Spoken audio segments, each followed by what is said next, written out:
Terima kasih Anda masih di ini sore pemirsa. Kasus penembakan bos rental mobil di res area tol Jakarta Merak memasuki babak baru. Polisi akan memberi sanksi terhadap anggota Polsek Cinangka yang menolak laporan korban. Sementara Puspom Angkatan Laut telah mengamankan 3 anggota yang terlibat dalam kasus ini.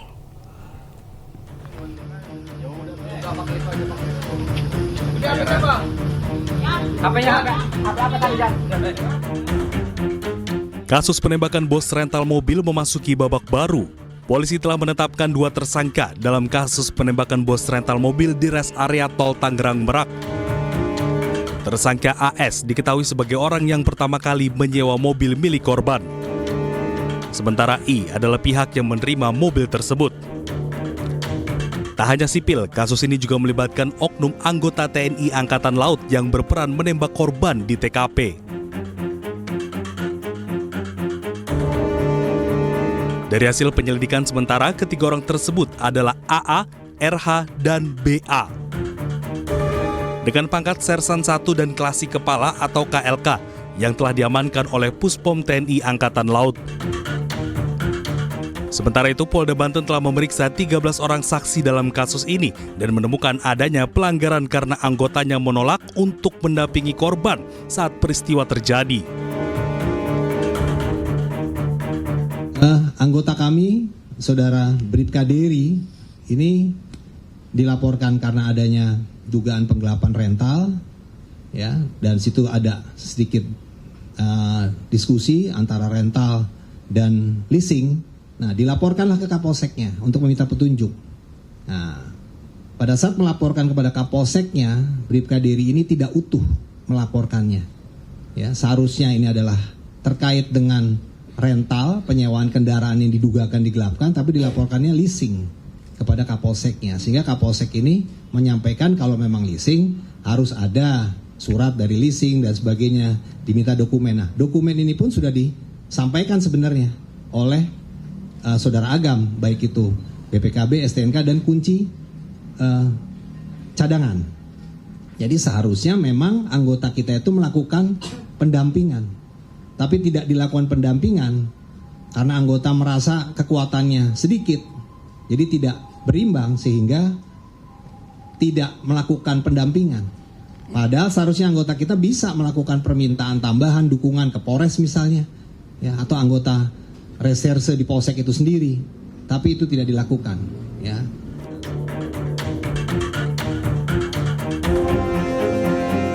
Propam Polda Banten menilai Kapolsek Cinangka dan anggotanya atas nama Bribka Dery Andriani yang menerima laporan pertama kali dari korban melakukan pelanggaran. Keduanya terancam sanksi kode etik, yaitu demosi selama 8 tahun atau yang terberat adalah pemberhentian tidak dengan hormat.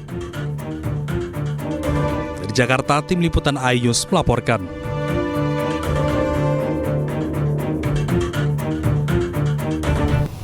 Sementara itu pemirsa, 3 oknum TNI Angkatan Laut yang terlibat dalam kasus penembakan ini telah diamankan. Puspom TNI Angkatan Laut terus mendalami peran ketiganya dalam peristiwa penembakan tersebut.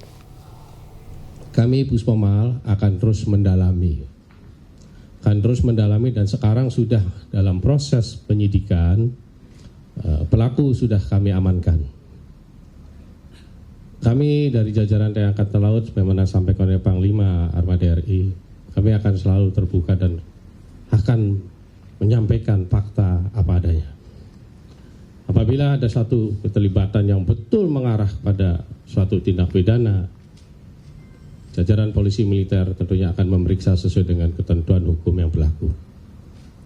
Maka dari itu kami mohon kepada rekan-rekan wartawan, berikan waktu kami untuk melakukan ini. Dari hasil lidik yang sudah kami laksanakan sampai dengan saat ini, yang kita nanti akan masuk ke dalam proses penyidikan. Jadi peran yang 3 orang ini sebenarnya itu adalah rekan.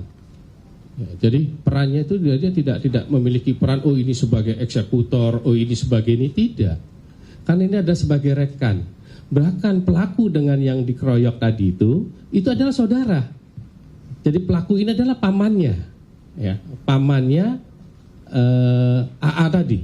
Pamannya AA tadi yang dalam video itu yang keluar dari toilet itu terus dihadang itu adalah pamannya yang bersangkutan. Jadi peran dalam tindak kejahatan, apakah ini sebagai penadah, apakah ini sebagai backing, dari hasil lidik sementara itu masih belum ditemukan. Tetapi apabila nanti dalam perkembangannya ada unsur-unsur yang bisa membuktikan itu, nanti kan dalam proses penyidikan. Sebelumnya pemirsa, anak korban mengungkapkan permohonan pendampingan yang diajukan di Polsek Cinangka ditolak. Padahal pihaknya telah menunjukkan bukti kepemilikan mobil milik ayahnya, termasuk BPKB dan kunci cadangan, namun tetap diabaikan. Mas Agam, kita langsung ke bagian Anda meminta perlindungan di Polsek Cinangka. Ini ketika Anda minta perlindungan, alasan dari polisi adalah tidak membawa dokumen, Mas Agam. Betulkah? Karena kata Anda sudah membawa semuanya, katanya Mas Agam. Salah sekali itu, salah sekali. Karena saya sudah menjelaskan waktu saya datang. Jadi dalam perjalanan pengejaran mobil itu kan kabur. Saya mengikuti arah ke Pantai Cerita, Pantai Anyer. Ya. Saya melihat mobil itu berhenti di Pantai Anyer, di Pasar Anyer. Saya mengecek Google Maps polsek terdekat, karena sebelumnya saya sudah berkomunikasi sama ayah saya bahwa mobil ini berhenti di mana, kita ke polsek atau polres terdekat, kata ayah saya kan seperti itu. Kemudian mobil itu pun berhenti di Pasar Anyar. Di dekat Pasar Anyar ada Polsek Cinangka, sekitar 2 km dari lokasi mobil berhenti. Di situ ada petugas penjaga. Saya bilang, izin mohon bantuannya Pak, saya ini dari rental mobil. Mobil saya dibawa kabur sama orang, GPS sudah dicabut. Tinggal satu lagi GPS saya di sini. Saya minta pendampingan untuk mengambil unit saya. Bapak saya bilang seperti itu. Iya. Waktu itu dari petugas itu bilang, ini dari leasing ya, katanya seperti itu kan. Iya. Saya bilang, bukan Pak, saya bukan leasing. Ini saya bawa berkas, bukan, saya ini rental mobil, korban, mobil saya dibawa kabur. Saya bawa surat-suratnya, bawa BPKB asli, STNK asli, dan kunci serep. Ya. Karena STNK asli pun saya bawa, kalau rental mobil tuh saya nggak ngasih STNK asli, ada surat rentalnya, surat jalannya. Ya. Gitu. Saya ngomong seperti itu, kemudian dari anggota yang jaga, baik saya koordinasikan dulu ke Kapolsek. Ya.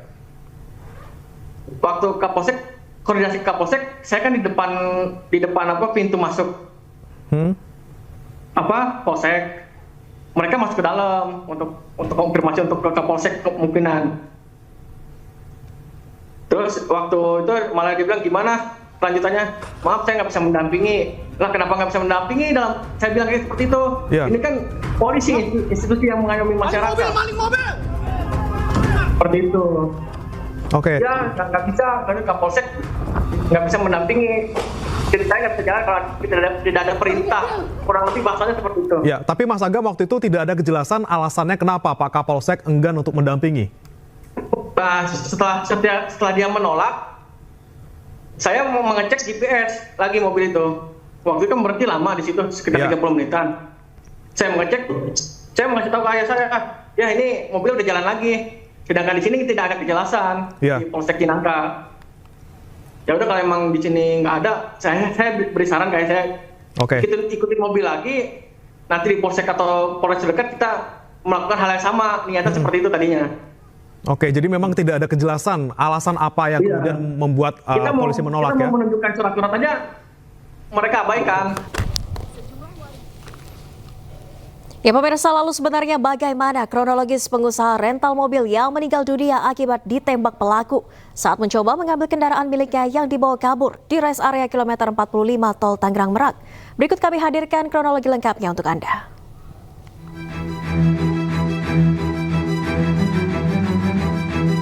Pencurian mobil berawal saat Ajat Supriyatna yang menyewa mobil korban selama 3 hari sejak 31 Desember. Namun saat 1 Januari 2025, GPS yang dipasang di mobil tidak terdeteksi. Korban curiga melakukan penelusuran hingga Saketi Pandeglang. Korban berpapasan dengan mobil miliknya dan mengejar. Situasi pun berubah tegang ketika pelaku mengeluarkan senjata api dan mengaku sebagai TNI sambil mengancam. Tak lama, sebuah mobil datang dan menabrak kendaraan yang digunakan korban dan tim Makmur Jaya Rental. Kemudian mobil rental yang dikendarai pelaku melarikan diri. Namun karena menduga pelaku memiliki senjata api, anak korban meminta pendampingan dari Polsek Cinangka Anyer namun ditolak. Korban dan rombongannya tetap mengejar mobil yang dikendarai pelaku hingga ke area tol Tangerang Merak kilometer 45 dan terjadi insiden penembakan yang menewaskan korban Ilyas Abdurrahman terkena tembakan di bagian dada dan tangan kiri. Tim Liputan iJus melaporkan.